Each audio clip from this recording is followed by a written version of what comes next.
تعریف و توصیف اللہ جل مجدہ الکریم کی ذات بابرکات کے لیے، رسول رحمت شفیع معظم نبی محتشم حضور ختمی المرتبت صلی اللہ علیہ وآلہ وسلم کے حضور ناز میں اپنی عقیدتوں، ارادتوں اور محبتوں کا خراج پیش کرنے کے بعد عالی مرتبت محتشم سامعین و ناظرین، حضرت عبداللہ بن عمر بن عاص رضی اللہ تعالیٰ عنہ سے ایک روایت مروی ہے، فرماتے ہیں کہ رسول اللہ صلی اللہ علیہ وآلہ وسلم نے ارشاد فرمایا: ان هذه القلوب تصدع كما يصدع الحديد اذا اصابه الماء، کہ دلوں کو بھی زنگ لگ جاتا ہے جس طرح کہ لوہے کو زنگ لگ جاتا ہے۔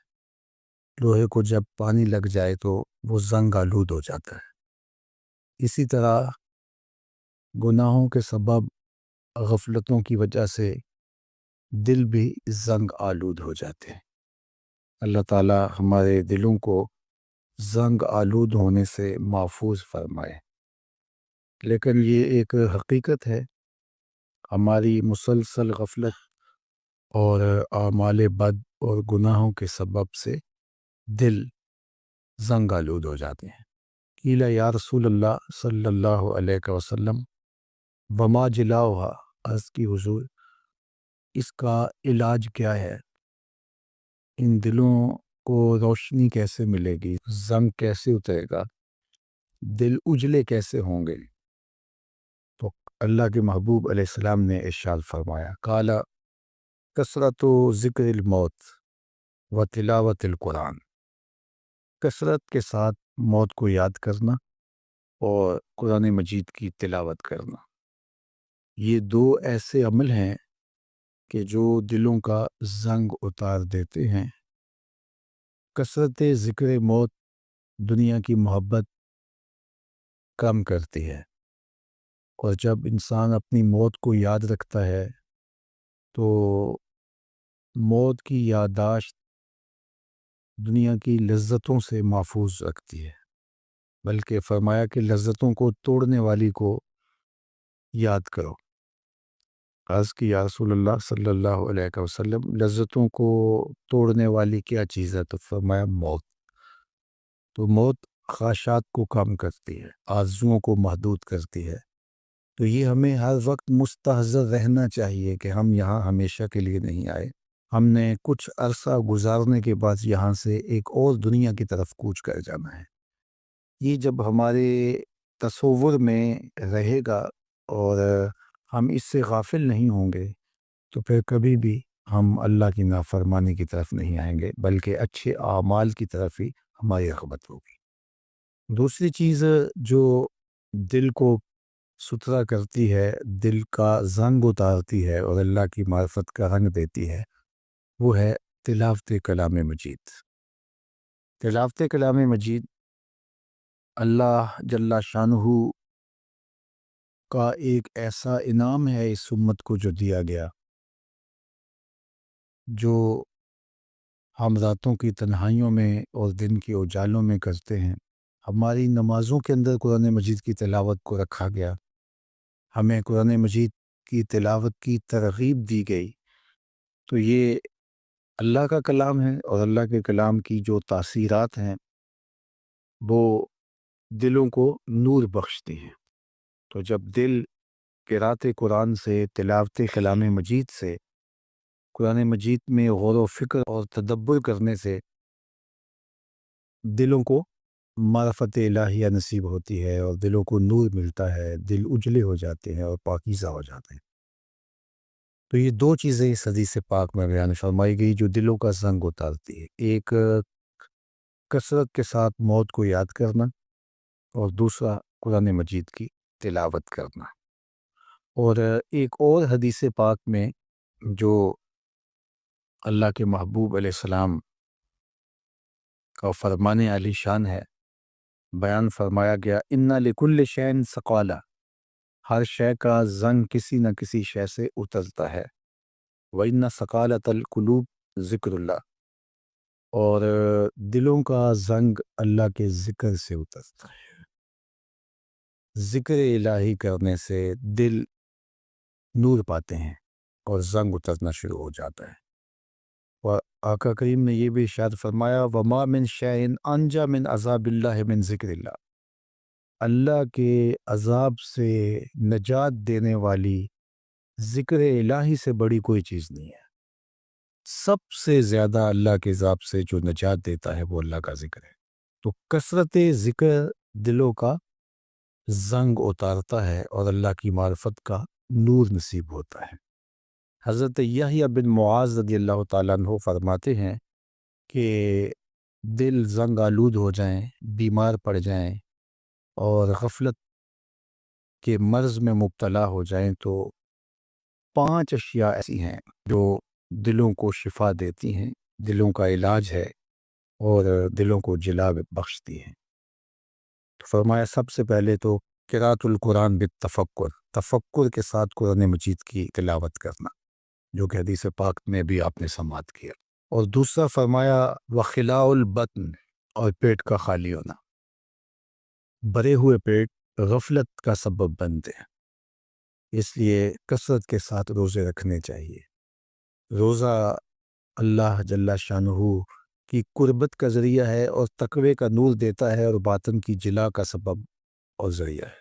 تیسری بات فرمائی وقیام اللیل، راتوں کو قیام کرنا، جب دنیا سو جائے مصلی بچھا لیں اور اللہ کے حضور آہوزاری کریں اور اللہ کے حضور سجدہ ریزیاں کریں، قیام و رکوع سے اپنے روٹھے ہوئے رب کو منائیں۔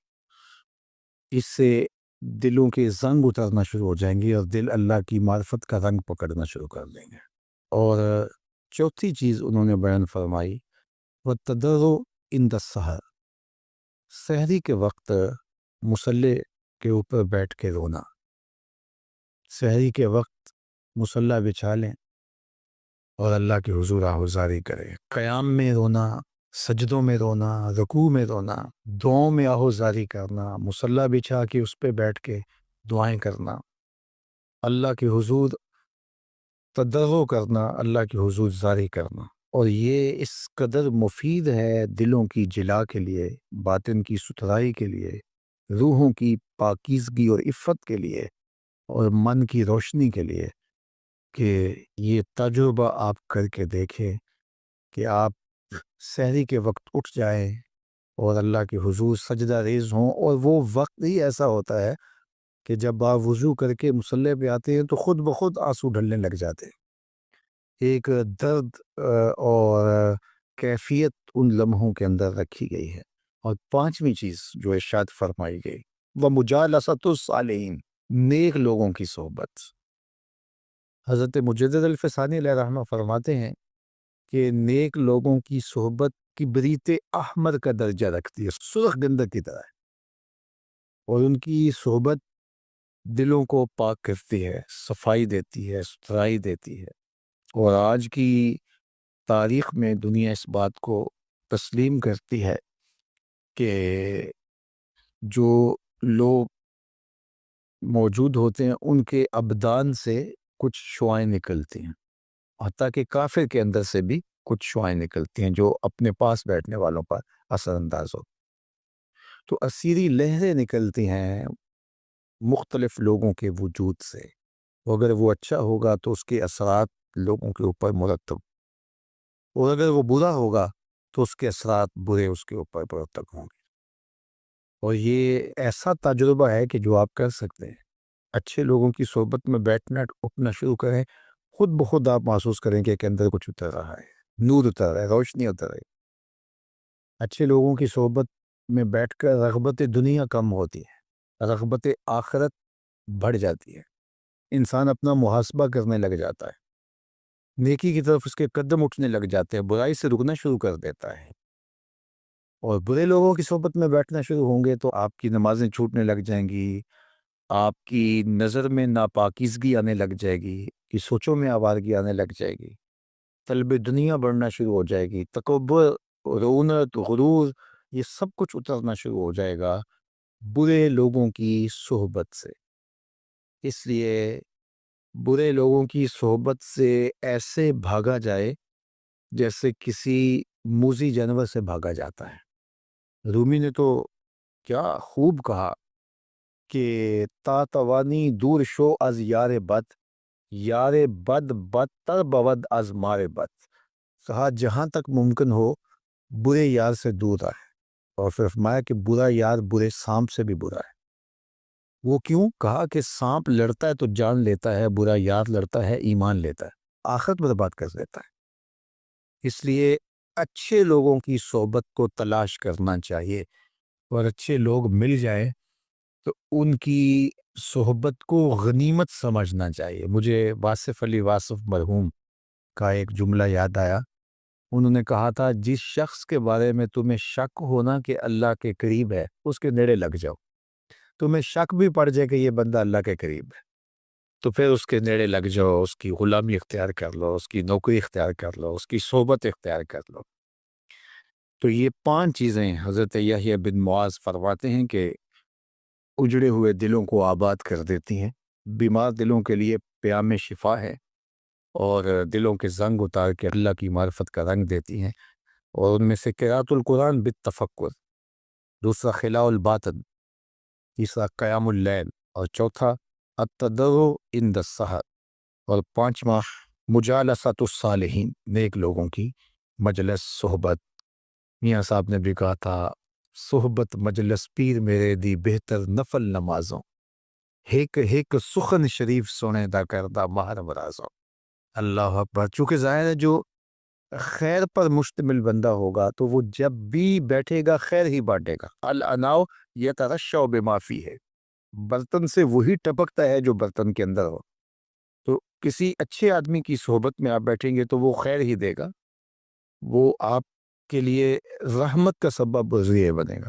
اور برا آدمی چونکہ اس کے اندر ہی شر ہے، اس کے اندر ہی برائی ہے، تو وہ خیر دے ہی نہیں سکتا چونکہ اس کے اندر ہے ہی نہیں. تو اس کے اثرات ضرور مرتب ہوں گے. اور اللہ کے محبوب علیہ السلام نے اچھے جلیس اور برے جلیس کی مثال دی کہ جو اچھا جلیس ہے فرمایا اس کی مثال عطر بیچنے والے کی ہے. یا تو وہ آپ کو تحفہ دے دے گا، جس طرح کہ عطر بیچنے والوں کی عادت ہوتی ہے کہ وہ تحفہ دیتے ہیں، یا پھر اس سے آپ خرید لیں گے. آپ کو عطر اچھا لگے گا، انسانی طبع کو خوشگوار لگتا ہے تو آپ کہیں گے کہ یہ مجھے دے دیجئے. اور تیسری بات فرمائی کہ اگر نہ وہ تمہیں ہدیہ کرے اور نہ تم خرید سکو تو جب تک اس کے پاس بیٹھے رہو گے خوشبو آتی رہے گی. اور برے جلیس کی مثال فرمائی کہ وہ بٹی دھونکنے والے کی ہے. یا تو کوئی چنگاری اڑے گی اور تمہارے کپڑوں پہ پڑے گی اور ان کو جلا کے خاکستر کر دے گی، اور اگر ایسا نہیں ہے تو جب تک بیٹھے رہو گے تمہیں اس کی بدبو سے اور تعفن سے تکلیف پہنچتی رہے گی، اور اس کے دھوئیں سے تمہیں اذیت پہنچتی رہے گی. اب تمہارا انتخاب ہے کہ تم اچھے لوگوں میں بیٹھتے ہو یا برے لوگوں کی صحبت میں ہو.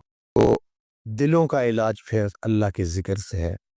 دلوں کا زنگ قرآن مجید کی تلاوت سے اترتا ہے، دلوں کا زنگ قرآن مجید میں غور و فکر کرنے سے اترتا ہے، دلوں کا زنگ اللہ کے ذکر سے اترتا ہے، دلوں کا زنگ کثرت کے ساتھ موت کو یاد کرنے سے اترتا ہے، دلوں کا زنگ سحری کے وقت اٹھ کے اللہ کی حضور آہوزاری کرنے سے اترتا ہے، دلوں کا زنگ صالحین نیک خصلت لوگوں کی صحبت میں وقت گزارنے سے اترتا ہے. اللہ ہمارے دلوں کو مصفہ اور مزکہ فرمائے، اور ہمارے باطن کو ستھرائیاں، پاکیزگیاں اور نور و نکہت عطا فرمائے. یہ بھی آپ نے لفظ سنا ہوگا کہ فلاں بندے سے پتہ نہیں مجھے ویسے اس سے چڑھا ہے، ویسے اسے نفرت ہے، کوئی وجہ بھی نہیں ہے، ویسے مجھے اچھا نہیں لگتا. تو یہ کیا فلسفہ ہوا کہ مجھے وہ ویسے اچھا نہیں لگتا؟ تو یہ کوئی معیار ہے؟ تو اپنے آپ کو کیا معاذ اللہ الوہیت کے مقام پہ سمجھتا ہے کہ تیرا اچھا لگنا نہ اچھا لگنا یہ معیار کا طرف آ جائیں؟ تو بغیر کسی شرعی عذر کے، کسی شرعی علت اور وجہ کے کسی سے دشمنی رکھنا، کسی کے لیے بغض اور کینہ رکھنا، تو یہ ہے شہن، اور یہ شریعت نے منع فرمایا گیا. اور جو دل قدورتوں سے بھرا ہوا ہے آج کی اس مبارک رات میں اس کی بخشش نہیں ہوگی. یہ اللہ کے محبوب کا فرمان ہے. لہٰذا شہن ہو، حقد ہو، یا بغض ہو، یا نفرت اور کینہ، یہ وہ اعمال ہیں جو ہمارے اپنے اوپر بھی بوجھ ہیں. یعنی اگر کسی کے لیے سینے میں بغض ہے، گھٹن ہے، تنگی ہے، تو ہم اس آگ میں خود بھی جلتے رہیں گے. وہ بوجھ ہم اٹھا رہے ہیں وہ تو نہیں اٹھا رہا. حاسد کی نیکیاں محسود کے نامہ اعمال میں درج کر دی جاتی ہیں، اور اس کی نیکی فرمایا کہ جس طرح سوکھی لکڑیوں کو آگ کھا جاتی ہے، حاسد کے عمل کو یوں جو ہے وہ ختم کر دیا جاتا ہے، اس کے عمل سوکھی لکڑیوں کی طرح ضائع ہو جاتے ہیں۔ محنت کی، مشقت کی، لیکن کسی سے حسد کیا تو اس کے عمل اس کے نامہ اعمال کے اندر پڑ گئے۔ حضرت خواجہ اللہ بخش توسوی رحمۃ اللہ تعالی علیہ کے پاس کوئی شخص آیا، اس نے کہا کہ کچھ لوگ مجھ سے حسد کرتے ہیں، تو آپ نے کہا شالا محسود تر تھی میں، اس کا مطلب ہے کہ اللہ تیرے اور حسد پیدا کرے، چونکہ حسد صاحب نعمت سے کیا جاتا ہے، تو اس کا مطلب یہ ہوا کہ اللہ آپ کو نعمتوں کی فراوانی عطا کرے، اور دوسرا حاسد کے عمل تیرے نامہ اعمال کے اندر درج ہوتے رہیں۔ تو کہا یہ بد دعا نہیں ہے، یہ تیرے لیے دعا ہے۔ اور حسد ایک ایسا مرض ہے کہ جس کا پھر علاج نہیں ہے۔ حسد کرنے کی بجائے رشک کرنا چاہیے کہ اللہ نے فلاں کو یہ نعمت دی ہے، عزت دی ہے، دولت دی ہے، شہرت دی ہے، صلاحیت دی ہے، علم دیا ہے، عمل دیا ہے، تقوی دیا ہے، میرے مالک وہ بھی تیرا بندہ، تو نے اس کو عطا کر دیا، میں بھی تیرا بندہ، مجھے بھی عطا کر دے۔ حسد کسی کے نعمت کا زوال چاہنا ہے کہ مجھے ملے نہ ملے، اس کے پلے کچھ نہ رہے، لیکن اس کے چاہنے سے تو نہیں ہوتا۔ اللہ دنیا کا نظام اس کے چاہنے سے تو نہیں چلا رہا، اپنی مرضی سے چلا رہا۔ اس لیے حسد کی آگ میں جلنے کی بجائے رشک کی روش اختیار کرنی چاہیے۔ مجھ پہ ان کا کرم ہے، جلتے ہو کیوں ہے حاسدو، تم بھی ان کا نام لو، ثاقب رضا ہو جائیے۔ تو ان کا نام لے کر کے عزت پائی جا سکتی ہے، وقار پایا جا سکتا ہے۔ وہ سنیاسی بابے تو نسخہ نہیں بتاتے، لیکن میں نسخہ بتاتا ہوں۔ اگر کوئی چاہے کہ میری عزت ہو، علماء نے تصریح کے ساتھ لکھا ہے، وہ حضور کے حسن کے قصیدے پڑھے، اللہ اس کی عزتوں میں اضافہ فرما دے گا۔ آپ اپنے بچوں میں بیٹھ کے حضور علیہ الصلوۃ والسلام کا حسن بیان کیا کرے، آپ چند دن کے بعد دیکھیں گے کہ آپ کے بچوں کے دل میں آپ کی عزت اور آپ کی محبت پیدا ہونے لگی ہے، اور پھر جب اس کو پھیلائیں گے تو یہ نور پھیلتا چلا جائے گا۔ اس لیے حقد ہو، حسد ہو، بغض ہو، کینہ ہو، نفرت ہو، اس کو اپنے دل سے کھرچ دینا چاہیے اور دل کو پاک اور ستھرا رکھنا چاہیے۔ لیکن ہم نے اپنے اندر نہ جانے کیا کیا مصیبتیں پال رکھی ہیں۔ ہم اپنے اندر کو صاف کریں، کوئی جھاڑو لے کے اندر بھی تو آئے نا۔ ظاہر کو صاف کرتے رہتے ہیں، شیشے اتے کٹا جمیا کنداں چاڑی جاندے۔ میاں صاحب بولے شیشے اتے کٹا جمیا کنداں چاڑی جاندے، جلدا نوے سانپ کے رکھ دے ورکے پھاڑی جاندے۔ تو ہمیں اپنے اندر اترنا ہے، اپنے من کی صفائی کرنی ہے۔ جب ہم اپنے اندر کو صاف کریں گے تو پھر اس آئینے کے اندر ہمیں اچھی شکلیں نظر آئیں گی، اچھی صورتیں نظر آئیں گی۔ جب اپنے آئینے پر ہی گرد جمی ہوگی تو ہمیں تو کچھ بھی صاف دکھائی نہیں دے گا۔ اس کو جب صاف کریں گے تو پھر آپ کو سب کچھ اچھا دکھائی دے گا۔ باقی اگر آپ کسی میں خامی دیکھتے ہیں، کسی میں خرابی دیکھتے ہیں، تو ہمیں حکم دیا گیا ہے کہ اس کی اصلاح کریں، اس کو بہتر کرنے کی کوشش کریں، اس کو سنوارنے کی کوشش کریں۔ اگر کوئی واقعی ضد میں نہیں مانتا تو اس کو اس کے حال پہ چھوڑ دو، اس کی قبر میں آپ نہیں جانا۔ اس کا حسد، بغض، کینہ اپنے سینے میں لے کر کے آپ بوجھ کیوں اٹھایا ہوا ہے؟ اپنے آپ کو ہلکا پھلکا کیجئے اور آج کھرچ کے پھینکیے۔ اگر کسی کی نفرت سینے میں رکھی ہے، یہ سینہ کسی کی نفرت کو سنبھال کے رکھنے والا نہیں ہے۔ اس سینے میں محمد عربی کا مدینہ ہونا چاہیے۔ اتنا قیمتی دل ہے، اس کی نفرت، اس کا بغض، اس کا کینہ، کیا ہم ان کے کینے سنبھالتے رہیں؟ میاں وہ جانے، ان کا کام جانے۔ ہم اس سینے میں سنبھالیں گے تو ابو بکر کی محبت، عمر کی محبت، علی کی محبت، عثمان غنی کی محبت، حسن حسین کی محبت، اس میں محبتیں ہوں گی، اس میں پیار ہوگا، حضور کے غلاموں کی محبت، حضور علیہ السلام سے عشق کرنے والوں کی محبت، اس میں بسے گا تو مدینہ بسے گا۔ جب نظر جھکائیں گے تو آئینہ اتنا صاف ہوگا، دیکھیں گے تو جمال گنبد خضرا دکھائی دے۔ تو ہم نے اس کو کیوں میلا کر رکھا ہے؟ جو چیزیں دیکھنے والی ہیں وہ بھی نہیں ہم دیکھ پا رہے۔